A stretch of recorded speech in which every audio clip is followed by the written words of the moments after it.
সংবাদ আপনারা বিবিসি শুনছেন ঢাকায় FM 100, চট্টগ্রামে 88.8,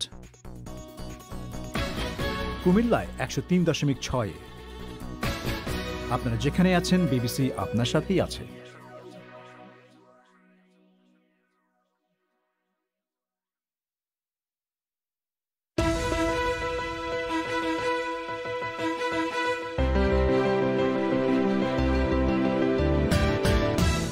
যুক্তরাষ্ট্রে কংগ্রেসের অধিবেশন চলার সময় ভবনে ঢুকে ট্রাম্প সমর্থকদের নজিরবিহীন তাণ্ডব, সহিংসতা।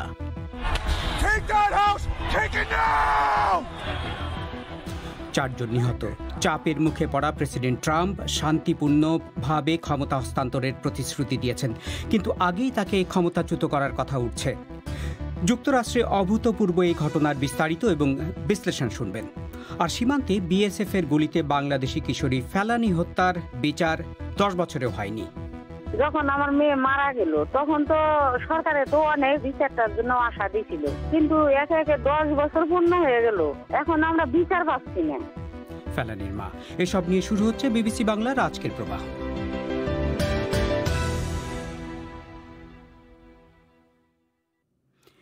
বিবিসি বাংলার আজকের প্রবাহে আপনাদের স্বাগত জানাচ্ছি, শাকিল আনোয়ার। যুক্তরাষ্ট্রের রাজধানী ওয়াশিংটনে কংগ্রেসের অধিবেশন চলার সময় ক্যাপিটল হিলে অর্থাৎ কংগ্রেস ভবনে গতকালের নজিরবিহীন তাণ্ডব, ভাঙচুর, সহিংসতা নিয়ে আমেরিকা ছাড়াও বিশ্বজুড়ে বিস্ময়, উদ্বেগ এবং ক্ষোভ তৈরি হয়েছে। কংগ্রেসের যৌথ অধিবেশনে যখন জো বাইডেনের নির্বাচনী ফলাফলের আনুষ্ঠানিক সার্টিফিকেশন বা প্রত্যয়নের প্রক্রিয়া চলছিল, সে সময় প্রেসিডেন্ট ট্রাম্পের শত শত সমর্থক, যাদের অনেকের হাতে অস্ত্র ছিল বলে বলা হচ্ছে, জোর করে কংগ্রেস অধিবেশন কক্ষে এবং অনেক কংগ্রেস নেতার কক্ষে ঢুকে তাণ্ডব চালায়।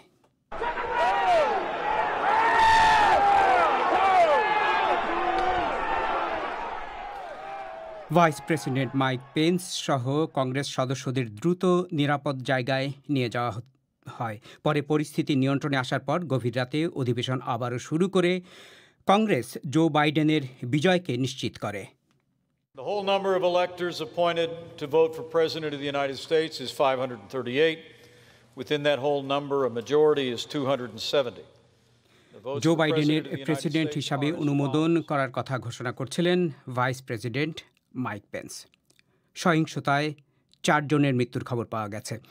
চাপের মুখে পড়া প্রেসিডেন্ট ট্রাম্প প্রতিশ্রুতি দিয়েছেন শান্তিপূর্ণভাবে ক্ষমতা হস্তান্তর করবেন তিনি। ঘটনা প্রবাহের দিকে নজর রাখছিলেন সহকর্মী পুলক গুপ্ত। তিনি এখন টেলিফোনে স্টুডিওতে আমার সাথে যোগ দিচ্ছেন। পুলক, অভূতপূর্ব এক ঘটনার ভেতর দিয়ে কংগ্রেসের জো বাইডেনকে প্রেসিডেন্ট হিসাবে অনুমোদন করা হয়েছে কালকে, কিন্তু সারা পৃথিবীর মানুষজন, আমেরিকার তো অবশ্যই, তাদের নজর থাকবে তারা কালকে রাতে কংগ্রেসের ভেতরে ক্যাপিটল হিলে কি দেখল। তো এই সহিংসতার বিস্তারিত এখন পর্যন্ত কি জানতে পারছেন? মানে কিভাবে এটা শুরু হলো, কারা এটা করলো? শাকিল, সত্যি অভূতপূর্ব। আসলে যারা এটা টিভিতে দেখেছেন পৃথিবীর সবাই, তারা নিশ্চয়ই বলবেন যে তাদের জীবদ্দশায় তারা আমেরিকার কোনো শহরে, তাও রাজধানীতে এবং ফেডারেল ভবনে এরকম কোনো ঘটনা ঘটতে কখনো দেখেননি। আসলে দিনের শুরুতে হাজার হাজার ট্রাম্প সমর্থক আমেরিকা বাঁচাও নামক যে গণজমায়েত যেটা ডাক দিয়েছিলেন ডোনাল্ড ট্রাম্প, সেটাতে যোগ দিতে ওয়াশিংটনে আসছিলেন এবং সেই সমাবেশ শুরু হলে রুডি জুলিয়ানি এবং অন্যান্য বক্তারা যারা ট্রাম্পের সমর্থক, তারা উত্তেজক বক্তৃতা দিয়েছিলেন। তারপর ট্রাম্প নিজে এসে তার শত শত সমর্থকদের উদ্দেশ্যে তিনি বলেন যে তারা ক্যাপিটল ভবনের দিকে যাবেন এবং সেখানে অবস্থান নেবেন।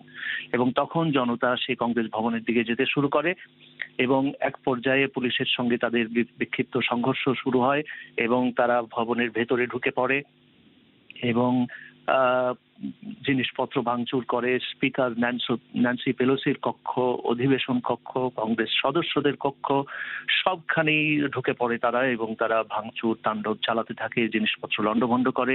অনেকে সুভেনিয়ার হিসাবে নানা রকমের জিনিস তুলে নিয়ে যায়। সেখানে গুলির শব্দ পাওয়া যায়, জানলার কাঁচ ভেঙে যায়। পুলিশের সঙ্গে তাদের বিক্ষিপ্ত সংঘর্ষ, হাতাহাতি, ধস্তাধস্তি এ সমস্ত চলতে থাকে এবং আতঙ্কিত কংগ্রেস সদস্যরা এখন সংবাদ মাধ্যমকে নানা রকমের সাক্ষাৎকার দিচ্ছেন এবং তারা জানাচ্ছেন যে কিভাবে তারা প্রাণ ভয়ে ভীত হয়ে পড়েছিলেন। অনেকে বারান্দার দেয়ালের পেছনে বা ভবনের ভেতরে নানান জায়গায় লুকোবার চেষ্টা করেন এবং সশস্ত্র রক্ষীরা যে চেয়ার টেবিল জড়ো করে দরজা আটকে দিয়ে ওই ট্রাম্প সমর্থকদের আটকানোর চেষ্টা করছিলেন। একজন আইন প্রণেতা বলেছেন যে তার মনে হচ্ছিল যে যদি হামলাকারীদের হাতে অটোমেটিক অস্ত্র থেকে থাকে তাহলে শত শত কংগ্রেস সদস্য মারা যেতে পারে, এবং অনেকেই এখন বলছেন যে তারা ভাবছিলেন যে তারা মারা যাবেন। নিরাপত্তা মারা গিয়েছেন, আসলে নিরাপত্তা কর্মকর্তাদের গুলিতে একজন মহিলা নিহত হয়েছেন, তিনি এই বিক্ষোভকারীদের সঙ্গে এসেছিলেন। পুলক বোঝাই যাচ্ছে যে কত বড় ঘটনা ঘটেছে কালকে। তো আমেরিকার প্রতিক্রিয়া কি পরের দিন? আজকে আমেরিকার প্রতিক্রিয়া কি? আমেরিকার প্রতিক্রিয়া যেটা প্রথমেই বলতে হবে যে এটা একটা প্রথমত একটা হতবাক করার এবং বিমূঢ় একটা অনুভূতি যে এটা তারা কি দেখলেন গত রাত্রে। কারণ আমেরিকায় কখনো এটা কল্পনাও করা যায়নি যে আমেরিকার রাজধানীতে এরকম ঘটনা ঘটতে পারে, এবং নানাভাবে বিশ্লেষকরা এটা ব্যাখ্যা করবার চেষ্টা করছেন। তারা বলছেন যে মিস্টার ট্রাম্পের বক্তৃতা এই জন্য দায়ী, তিনি গত 4 বছর ধরে তার এই যে ক্রমাগত এই যে পপুলিস্ট মতবাদ, প্রতিষ্ঠানের বিরুদ্ধে বিদ্বেষ, সন্দেহ, ক্রমাগত মিথ্যা ভুয়া খবর এগুলো সামাজিক মাধ্যমে ছড়িয়ে দিয়ে তার সমর্থকদের মানসিকতাকে এমন এক জায়গায় নিয়ে গিয়েছেন যে তার ফলেই এই ধরনের সহিংস ঘটনা ঘটতে পেরেছে। মার্কিন সংবাদ মাধ্যমের রিপোর্টে বলা হচ্ছে যে প্রেসিডেন্টের মন্ত্রিসভার কয়েকজন মন্ত্রী এখন তাদের মধ্যে আলোচনা করছেন যে সংবিধানের 25 অনুচ্ছেদ অনুযায়ী দায়িত্ব পালনে অযোগ্যতার কারণ দেখিয়ে মিস্টার ট্রাম্পকে তার পদ থেকে অপসারণ করা যায় কিনা। মার্কিন মিডিয়াতে দাবি উঠেছে যে বলা হচ্ছে যে কংগ্রেসে আক্রমণের উস্কানি দেওয়ার কারণেই ট্রাম্পকে অপসারণ করা উচিত। অনেকে ইমপিচ করার কথা বলছেন, তবে হয়তো ইমপিচ করার মতন যথেষ্ট সময় আসলে নেই। সংক্ষেপে যদি বলেন যে প্রেসিডেন্ট ট্রাম্পের সোশ্যাল মিডিয়া অ্যাকাউন্টগুলো বন্ধ করে দেওয়া হয়েছে আপাতত, তো তার কাছ থেকে কি শোনা যাচ্ছে সর্বশেষ সংক্ষেপে যদি বলেন? তিনি তার যে মুখপাত্র তার অ্যাকাউন্ট ব্যবহার করে একটি বার্তা দিয়েছেন, টুইট বার্তা। সেটাতে তিনি বলেছেন যে 20 জানুয়ারি তারিখে সুশৃঙ্খলভাবে ক্ষমতার হাত বদল হবে, যদিও তিনি নির্বাচনের ফলাফলের সঙ্গে একমত নন, একেবারেই একমত নন এই কথা তিনি বলছেন। তিনি আরো বলেছেন যে তিনি সবসময় বলে এসছেন যে শুধু বৈধ ভোট সেগুলো গণনা নিশ্চিত করার জন্য তাদের লড়াই অব্যাহত থাকবে। তিনি আরো বলেছেন যে মার্কিন প্রেসিডেন্ট এর ইতিহাসের সবচাইতে গৌরবময় প্রথম টার্ম তার ভাষায় শেষ হতে যাচ্ছে, কিন্তু আমেরিকাকে আবার মহান করে তোলার লড়াই আসলে সবেমাত্র শুরু হয়েছে, এই কথা বলেছেন তিনি তার বিবৃতিতে। পুলক, আপনাকে ধন্যবাদ। পুলক গুপ্ত বলছিলেন। যুক্তরাষ্ট্রের ইলিনয় থেকে এখন সেখানকার ইলিনয় স্টেট ইউনিভার্সিটির রাজনীতির অধ্যাপক ডক্টর আলী রিয়াজ আমার সাথে এখন স্টুডিওতে যোগ দিচ্ছেন স্কাইপে। ডক্টর রিয়াজ, যে অভূতপূর্ব ঘটনা আমরা কালকে ওয়াশিংটনে দেখলাম, ক্যাপিটল হিলে দেখলাম, এটা যুক্তরাষ্ট্রের গণতন্ত্র বলুন, রাজনীতি বলুন এবং বিশ্বে যুক্তরাষ্ট্রের মর্যাদা বলুন, এগুলোর উপর কি প্রভাব হবে বলে আপনি মনে করছেন? ভয়াবহ রকম ক্ষতিকারক প্রভাব হবে। এটা স্পষ্ট যে আসলে বুধবার দিন যে ঘটনা ঘটেছে সেটা যুক্তরাষ্ট্রের গণতন্ত্রের জন্য একটা বড় রকমের হুমকি। শুধু হুমকিই নয়, প্রকৃতপক্ষে এই দেশে গৃহযুদ্ধের পর এত প্রত্যক্ষভাবে কোনো প্রতিষ্ঠানের উপর ফিজিক্যালি এবং আদর্শ হিসেবে গণতন্ত্রের প্রতি এই ধরনের চ্যালেঞ্জ ছুড়ে দেওয়া হয়নি, এভাবে আক্রমণ করা হয়নি। এতে করে যুক্তরাষ্ট্রের অভ্যন্তরীণ রাজনীতিতে যেমন তার প্রভাব পড়বে, নেতিবাচক প্রভাব পড়বে, গণতন্ত্রের উপর যে প্রভাব পড়বে, তার পাশাপাশি সারা বিশ্ব জুড়ে যুক্তরাষ্ট্রের যে ভাবমূর্তি আছে, যা ইতিমধ্যেই গত 4 বছরে মিস্টার ট্রাম্পের কারণে ব্যাপকভাবে ক্ষতিগ্রস্ত হয়েছে। গত 4 বছরে যতটা না ক্ষতি হয়েছে তার চেয়ে অনেক অনেক অনেক বেশি ক্ষতি হয়েছে বুধবার দিনের এই ঘটনায়, এবং তার প্রতিক্রিয়া খুব শীঘ্রই শেষ হয়ে যাবে না। ডক্টর রিয়াজ, এই যে গতকালের এই ঘটনার পর প্রধান প্রশ্ন দাঁড়িয়েছে রিপাবলিকান পার্টির ভেতরে কি হচ্ছে, কারণ আমরা দেখলাম যে ভাইস প্রেসিডেন্ট মাইক পেন্স তিনি গত 4 বছর ধরে ক্রমাগত প্রেসিডেন্ট ট্রাম্পের সমর্থনে কথা বলে গেছেন। কালকে তিনি একরকম বিদ্রোহ করলেন আর কি, ট্রাম্পের সাথে তার সম্পর্ক অত্যন্ত খারাপ হয়েছে। বড় বড় নেতা রিপাবলিকান পার্টির কংগ্রেসের ভেতরে তারা খোলাখুলি এখন প্রেসিডেন্টের কথা বলছেন, তাকে ক্ষমতা থেকে সরানোর কথা উঠছে তার মন্ত্রিসভার ভেতরে। তো রিপাবলিকান পার্টির অবস্থা কি দাঁড়াবে গতকালকের এই ঘটনার পর, কি মনে হয়? রিপাবলিকান পার্টির মধ্যে দীর্ঘদিন ধরেই আসলে এক ধরনের টানাপোড়েন ছিল, তবে তার এক বড় অংশকে মিস্টার ট্রাম্প তার করায়ত্ত করতে পেরেছিলেন, দলকে তার নিয়ন্ত্রণের মধ্যে নিয়ে আসতে পেরেছিলেন এবং তারই ফল আমরা দেখতে পাচ্ছি। যদিও রিপাবলিকান দলের কেউ কেউ এবং শীর্ষস্থানীয় কেউ কেউ শেষ পর্যন্ত বোধোদয় হয়েছে বলে মনে হচ্ছে, তারা কিছু অবস্থান নিচ্ছেন, কিন্তু বড় রকমের ক্ষতি এই দেশের রাজনীতি এবং গণতন্ত্রের জন্য যা ঘটেছে তার দায় তাদেরকে নিতে হবে। এবং এতে করে যে টানাপোড়েনটা তৈরি হয়েছে, পাশাপাশি এটাও আপনি খেয়াল করে দেখুন যে এত কিছুর পরও যে হাউজের যখন ভোট হয়েছে যে এগুলি নিয়ে আপত্তি, সেক্ষেত্রে প্রায় 120 জনের মতো সদস্য এখনো মনে করছেন যে নির্বাচন সুষ্ঠু হয়নি। ফলে এই টানাপোড়েনটা বাড়বে, কিন্তু প্রশ্ন যেটা থেকে যাচ্ছে সেটা হচ্ছে যে যেহেতু রিপাবলিকান পার্টির একটা বড় অংশই এখন সমর্থকদের অর্থে এক বড় অংশই আসছেন এক ধরনের উগ্র দক্ষিণপন্থী শ্বেতাঙ্গ শ্রেষ্ঠত্ববাদীদের কাছ থেকে, সেক্ষেত্রে রিপাবলিকান পার্টির অন্য যারা আছেন তারা কতটা অবস্থান নিতে পারবেন সেটা নিয়ে মনে প্রশ্ন থাকে, সংশয় থাকে, সন্দেহ থাকে। তবে সেটা দেখার জন্য আমাদের আর কিছুটা সময় অপেক্ষা করতে হবে। ডক্টর রিয়াজ, ডোনাল্ড ট্রাম্প এবং তার ঘনিষ্ঠরা যে কাণ্ড করছেন, মানে কালকে ধরুন যেটা সবাই বলছে আর কি, যে তারা তাদের সমর্থকদেরকে একভাবে লেলিয়ে দিয়েছেন আর কি, সেখানে গিয়ে হয়তো সহিংসতা করার কথা বলেননি, কিন্তু এক ধরনের প্রচ্ছন্ন ইঙ্গিত ছিল যে তোমরা যে প্রতিবাদ করো, এবং তিনি এখনও পর্যন্ত বলে চলছেন যে তিনি হারেননি। তো এসব কথা ক্রমাগত তারা বলছেন কেন? তাদের আসলে কৌশলটা কি? কি চাইছেন তারা? তারা কৌশল যেটা বিবেচনা করেছেন সেটা হচ্ছে অব্যাহতভাবে প্রতিষ্ঠানগুলোকে ক্ষতিগ্রস্ত করা। কারণ আমি এটা মনে করি না যে এটা কেবলমাত্র মিস্টার ট্রাম্পের ক্ষমতায় থাকা না থাকার প্রশ্ন। মিস্টার ট্রাম্পের ক্ষমতায় থাকা না থাকার প্রশ্নটা অবশ্যই একটা প্রধান বিষয়, কিন্তু তারা আসলে প্রতিষ্ঠানগুলোকে দুর্বল করে ফেলতে চাচ্ছেন। লক্ষ্য করে দেখুন যে সমস্ত কিছুর পরও ৩রা নভেম্বরের পর রাজ্যগুলোর যে সরকার, তারা যেভাবে মিস্টার ট্রাম্পের স্বৈরাচারী এবং কর্তৃত্ববাদী প্রবণতাকে মোকাবেলা করেছেন, আদালতগুলো যেভাবে মোকাবেলা করেছেন, এবং গত 4 বছর ধরে মিস্টার ট্রাম্প যেভাবে প্রতিষ্ঠানের বিরুদ্ধে কথা বলেছেন, এগুলোই হচ্ছে তাদের লক্ষ্য। ভবিষ্যতে তারা আসলে এক ধরনের রাষ্ট্র কাঠামোকেই চ্যালেঞ্জ করতে চাচ্ছেন, এটাই হচ্ছে তাদের লক্ষ্য। এটা যে কোনো ধরনের নতুন আদর্শ যা করে থাকে, এবং বিশেষ করে যেহেতু এটা লোকরঞ্জনবাদী বা পপুলিস্ট এবং প্রতিষ্ঠানগুলোকে চ্যালেঞ্জ করার যে উদ্দেশ্য, সেটাই আমরা দেখতে পাচ্ছি। ফলে এখনই চলে যাবে তা নয়। ডক্টর রিয়াজ, খুব সংক্ষেপে, অল্প সময় আছে আমাদের হাতে, সেটা হচ্ছে যে এটা ঠিক যে প্রেসিডেন্ট ট্রাম্পের সমর্থকের সংখ্যা অনেক এবং এখনও পর্যন্ত তারা তাকেই সমর্থন করে যাচ্ছেন। তো জো বাইডেনের জন্য এই ক্ষমতা নিয়ে দেশ চালানো তো কঠিন হয়ে যাবে নাকি? অবশ্যই, কিন্তু এটাও আপনাকে মনে রাখতে হবে যে প্রাতিষ্ঠানিকভাবে যেটা এখন ইতিবাচক সেটা হচ্ছে যে নির্বাহী বিভাগ, আইনসভার দুটো কক্ষই আসলে ডেমোক্রেটদের নিয়ন্ত্রণে থাকছে। এতে করে শাসন ব্যবস্থা পরিচালনার ক্ষেত্রে খানিকটা সুবিধা তিনি পাবেন, কিন্তু দেশের ভেতরে যে বিভক্তি তৈরি করা হয়েছে, প্রতিষ্ঠানগুলোকে ক্ষতিগ্রস্ত করার যে প্রবণতা তৈরি হয়েছে, এবং মিস্টার ট্রাম্প ফিজিক্যালি উপস্থিত থেকে যা করবেন বলে আগামী 4 বছর আমরা অনুমান করতে পারি, সেগুলো আসলে এক বড় রকমের চ্যালেঞ্জ তৈরি করে দিয়েছে বাইডেন প্রশাসনের জন্য এবং ডেমোক্রেটিক পার্টি। কিন্তু শুধু তাদের জন্যই নেই, আসলে যুক্তরাষ্ট্রে যারা সুস্থ এবং গণতান্ত্রিক রাজনীতির কথা ভাবেন তাদের জন্য এটা একটা বড় চ্যালেঞ্জ। ডক্টর রিয়াজ, আপনাকে ধন্যবাদ। যুক্তরাষ্ট্রের ইলিনয় স্টেট ইউনিভার্সিটির রাজনীতির অধ্যাপক, ইলিনয় থেকে কথা বলছিলেন। এবারে বাকি বিশ্বের অন্যান্য কিছু খবর মাসুদ হাসান খানের কাছে। দক্ষিণ আফ্রিকায় প্রথমবারের মতো একদিনে 20,000-এর বেশি মানুষ করোনা ভাইরাসে আক্রান্ত হয়েছে।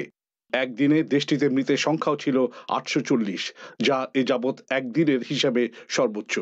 গত মাসে ধরা পড়া নতুন প্রকৃতির করোনা ভাইরাস সংক্রমণের এই হার বৃদ্ধির কারণ বলে মনে করা হচ্ছে। আফ্রিকার সবচেয়ে বেশি করোনা আক্রান্ত দেশটিতে আরও কঠোর লকডাউন জারির সম্ভাবনা নিয়ে প্রেসিডেন্ট সিরিল রামাফোসা কর্মকর্তাদের সাথে বৈঠক করেছেন। তবে লকডাউন ঠেকাতে কোনো কোনো মহল থেকে আইনি পদক্ষেপ নেওয়া হচ্ছে। জাপান সরকার টোকিও এবং তার আশেপাশের এলাকাগুলোয় করোনা ভাইরাসের সংক্রমণ বৃদ্ধির মোকাবেলায় নতুন বিধিনিষেধ ঘোষণা করেছে। পানশালা ও রেস্তোরাঁগুলোকে সন্ধ্যা 7টার পর মদ বিক্রি বন্ধ করতে হবে। দোকান, ব্যায়ামাগার এবং বিনোদন কেন্দ্রগুলো সীমিত সময়ের জন্য খোলা থাকবে। তবে স্কুল চালু থাকবে এবং 5,000 পর্যন্ত দর্শকের উপস্থিতিতে অনুষ্ঠান করা যাবে। এই জরুরি অবস্থা চালু থাকবে 1 মাস। আফগানিস্তানের সরকার এবং তালেবানের প্রতিনিধিদের মধ্যে দোহায় শান্তি আলোচনা নতুন করে শুরু হওয়ার সাথে সাথে অন্তত 11 ব্যক্তি নিহত হওয়ার খবর পাওয়া গেছে। দেশের উত্তরে কুন্দুজে তালেবান যোদ্ধাদের সাথে সংঘর্ষের সময় নিরাপত্তা বাহিনীর অন্তত 6 জন সদস্য মারা গেছে। কর্মকর্তারা বলছেন জঙ্গিরা একটি সামরিক ঘাঁটিতে হামলা চালায়। অন্যদিকে দক্ষিণের হেলমান্দ প্রদেশের রাজধানী লাস্কারগাতে রাতের বেলা চালানো এক বিমান হামলায় একই পরিবারের অন্তত 5 জন বেসামরিক নাগরিক প্রাণ হারিয়েছেন বলে কর্মকর্তারা জানাচ্ছেন। ভারতে নতুন কয়েকটি কৃষি আইন বাতিলের দাবিতে আন্দোলনরত হাজার হাজার কৃষক আজ রাজধানী দিল্লির বাইরে ট্র্যাক্টর নিয়ে মিছিল সমাবেশ করেছে। স্থানীয় বিভিন্ন রিপোর্টে বলা হচ্ছে প্রায় 2,500 ট্র্যাক্টর নিয়ে কৃষকরা এই সমাবেশ করেন। ভর্তুকি এবং সর্বনিম্ন মূল্যের নিশ্চয়তা প্রত্যাহার করা হলে কৃষকরা বড় বড় কোম্পানির কাছে জিম্মি হয়ে পড়বে, এই আশঙ্কায় নভেম্বর থেকে এই আন্দোলন চলছে। আপোষ মীমাংসার জন্য কয়েক দফা বৈঠকে এখনো কোনো ফল হয়নি। সিরিয়ার অভ্যন্তরে সন্দেহভাজন ইরান সমর্থিত মিলিশিয়াদের লক্ষ্য করে আবারও বিমান হামলা হয়েছে এবং সন্দেহ করা হচ্ছে ইসরায়েল এই হামলা চালিয়েছে। জানা গেছে হামলায় নিহত হয়েছে 3 জন। ব্রিটেন ভিত্তিক একটি সিরীয় মানবাধিকার সংস্থা জানিয়েছে রাতের বেলায় দামেস্কের কাছে এবং দক্ষিণে সুয়েদা অঞ্চলে এই বিমান হামলা হয়। ইসরায়েল বরাবরের মতো এই হামলা নিয়ে কোনো কথা বলেনি। মাসুদ হাসান খান। সীমান্তে বিএসএফের গুলিতে বাংলাদেশি কিশোরী ফেলানী হত্যার বিচার 10 বছরেও হয়নি। এ সম্পর্কে বিস্তারিত শুনবেন একটু পরে, তার আগে খেলার খবর।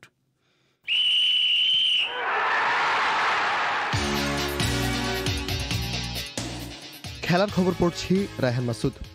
আন্তর্জাতিক ক্রিকেট কাউন্সিল গতকাল যে টেস্ট র্যাঙ্কিং প্রকাশ করেছিল সেখানে দেখা যাচ্ছিল বাংলাদেশ টেস্ট র্যাঙ্কিংয়ের 10-এ আর আফগানিস্তানের অবস্থান 9 নম্বরে। এর আগে কখনো আফগানিস্তানকে টেস্ট র্যাঙ্কিংয়ে দেখা যায়নি। বাংলাদেশের একজন ক্রীড়া সাংবাদিক আরিফুল ইসলাম রনি এ বিষয়ে আইসিসির কাছে জানতে চাইলে আইসিসি ভুল স্বীকার করে ফিরতি বার্তায় জানায় আফগানিস্তানের এখানে থাকার কথা নয়। তো অ্যানুয়াল আপডেটের পর যেটা ছিল যে তখনই তারা উল্লেখ করেছিল যে আফগানিস্তান র্যাঙ্কিং টেবিলে জায়গা পাওয়ার মতো যথেষ্ট টেস্ট খেলেনি, যদিও তাদের রেটিং পয়েন্ট বাংলাদেশের চেয়ে বেশি, কিন্তু একটা মিনিমাম নাম্বার অফ টেস্ট খেলতে হবে। তো আমার কনফিউশনের জায়গাটা ছিল যে তারা তো এই গত মে মাসের পর কোনো টেস্ট খেলেনি, আফগানিস্তানে খেলেনি, বাংলাদেশও খেলেনি। তো বাংলাদেশ এবং আফগানিস্তানের জায়গার অদল বদল হওয়ার কথা না। রেটিং পয়েন্ট যদিও আফগানিস্তানের বেশি, কিন্তু আফগানিস্তানের র্যাঙ্কিং টেবিলে জায়গা পাওয়ার কথা না। তো এই কনফিউশনটা আমি লিখেছিলাম, ফেসবুকেও লিখেছিলাম কনফিউশনের জায়গাটা, এবং আমি শিওর হতে পারছিলাম না যে আসলে ব্যাপারটা কি। কারণ কোনো কিছু চেঞ্জ হয়নি, কিন্তু র্যাঙ্কিং টেবিলে চেঞ্জ হয়ে গেল। তারা নিয়মের কোনো বদল এনেছে কিনা সেটাও জানি না। তারপরে আমি আইসিসিতে একটা মেইল করেছিলাম যে আসলে ব্যাপারটা কি। ধন্যবাদ জানিয়েছে এবং বলেছে যে thanks for pointing this out, যে এই ব্যাপারটা তারা কোনোভাবে, মানে যারা র্যাঙ্কিং টেবিলটা করে তারা কোনোভাবে এটা ভুল করেছিল। আসলে আফগানিস্তানে সেখানে থাকার কথা নয়। র্যাঙ্কিং টেবিলে জায়গা পেতে ন্যূনতম যে টেস্ট খেলা লাগে সেটা আফগানিস্তান এখনও খেলেনি। আইসিসি প্রতি বছর একটা বার্ষিক আপডেট করে র্যাঙ্কিংয়ে।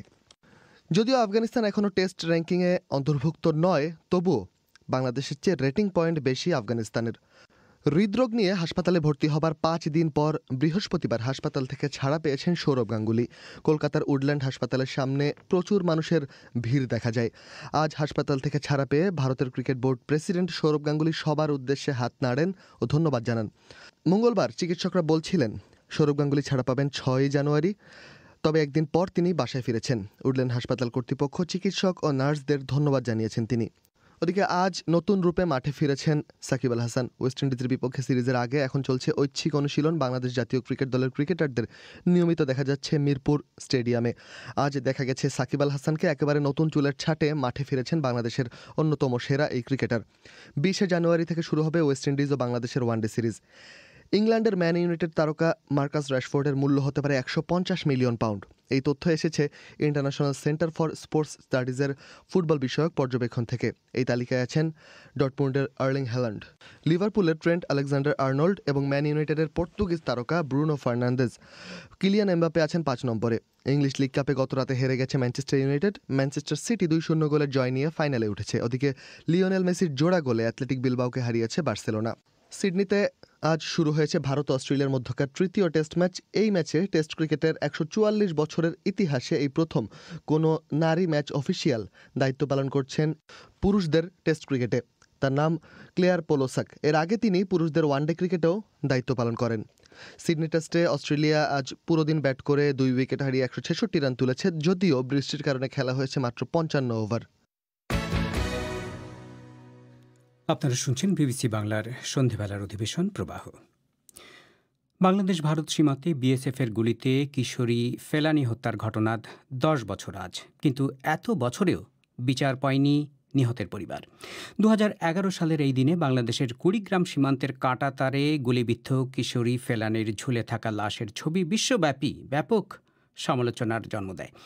এই হত্যার বিচার কার্যক্রম শুরু হলেও 2 দফায় বিচারিক রায়ে খালাস পায় অভিযুক্ত বিএসএফ সদস্য অমিয় ঘোষ।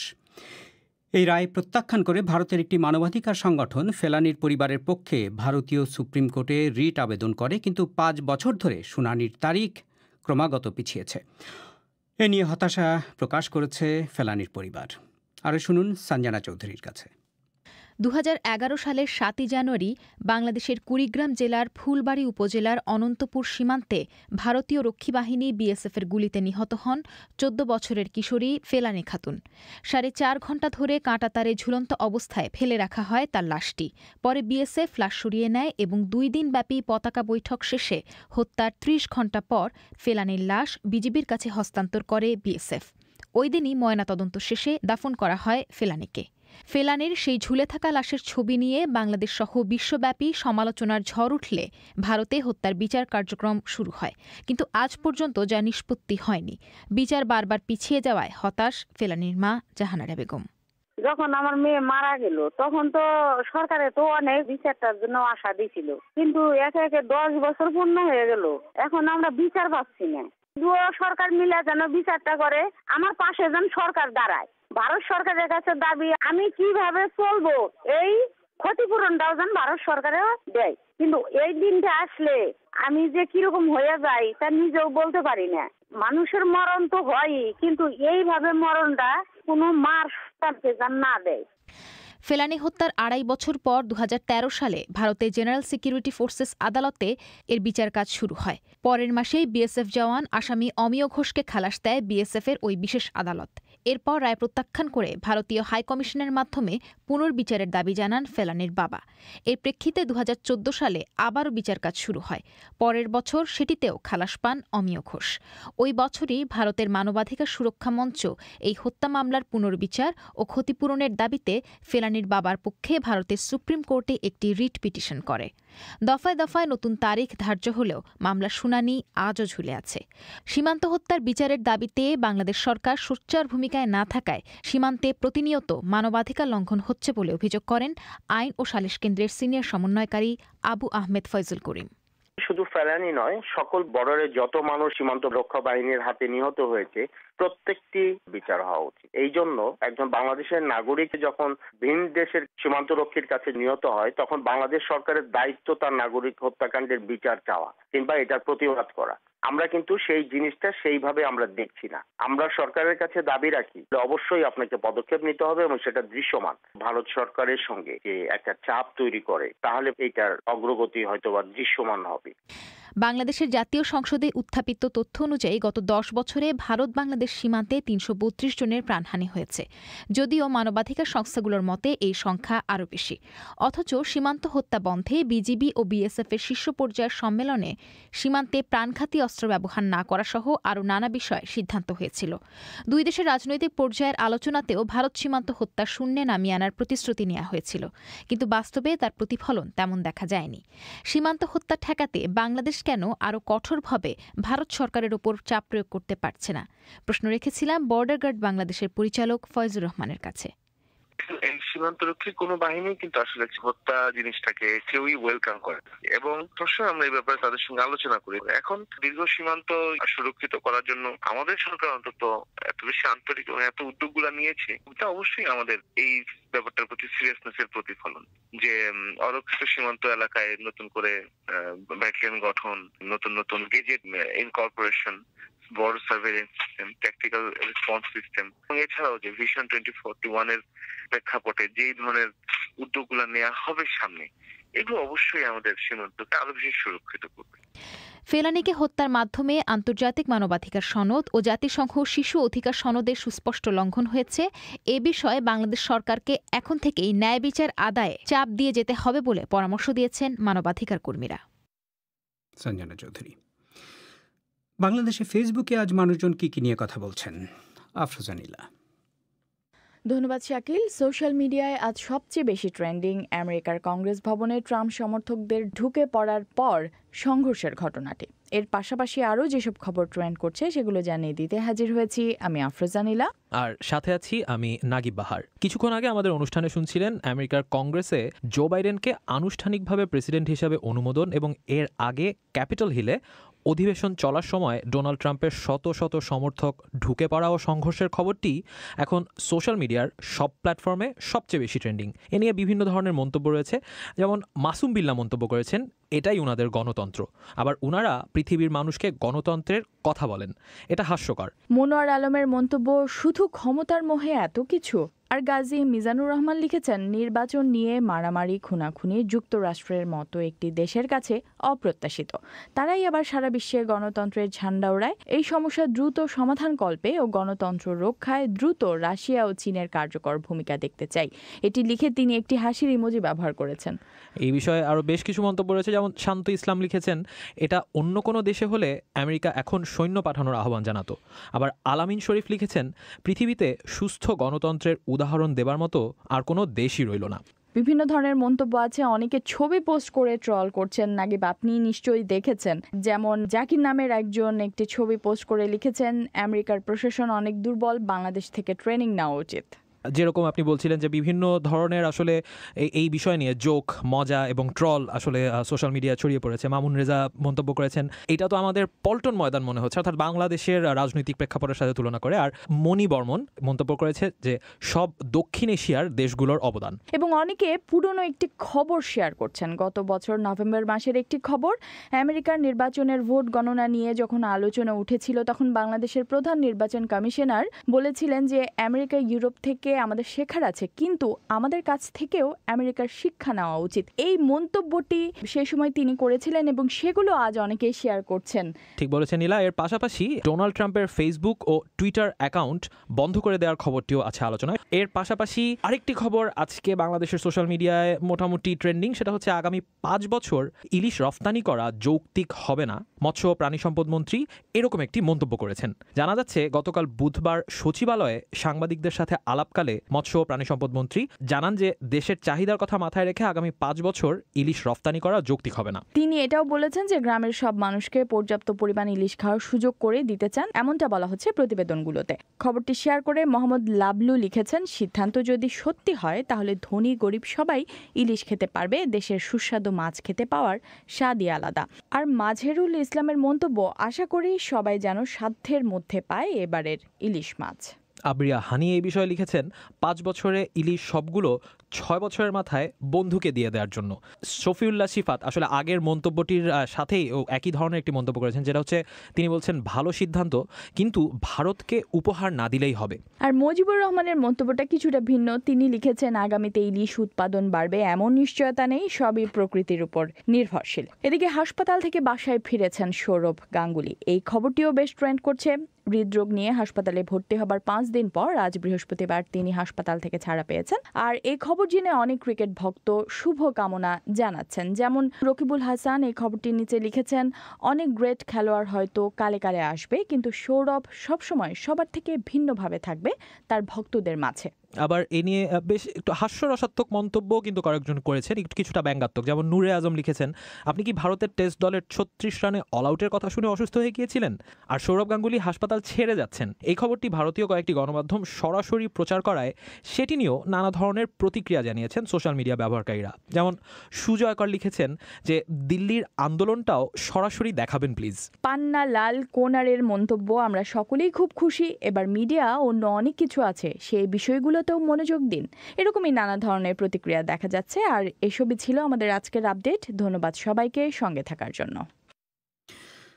এখনকার প্রধান খবর। যুক্তরাষ্ট্রে কংগ্রেস অধিবেশন চলার সময় ভবনে ঢুকে ট্রাম্প সমর্থকদের নজিরবিহীন তাণ্ডব, সহিংসতা নিয়ে বিশ্বজুড়ে বিস্ময়, উদ্বেগ। চাপের মুখে প্রেসিডেন্ট ট্রাম্প শান্তিপূর্ণ ক্ষমতা হস্তান্তরের প্রতিশ্রুতি দিয়েছেন, কিন্তু আগেই তাকে ক্ষমতাচ্যুত করার কথা উঠছে। এরই সাথে শেষ করছি আজকের প্রবাহ। আমাদের পরবর্তী অধিবেশন শুনবেন আজই বাংলাদেশের সময় রাত 10:30, ভারতে 10টায় শুনবেন আশা করে। আমি শাকিল আনোয়ার এখনকার মতো এখানেই বিদায় চাইছি।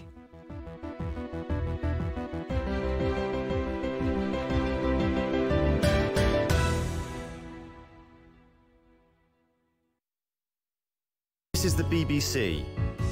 There are no programmes on this channel at present. Details of all our services are at bbcworldservice.com.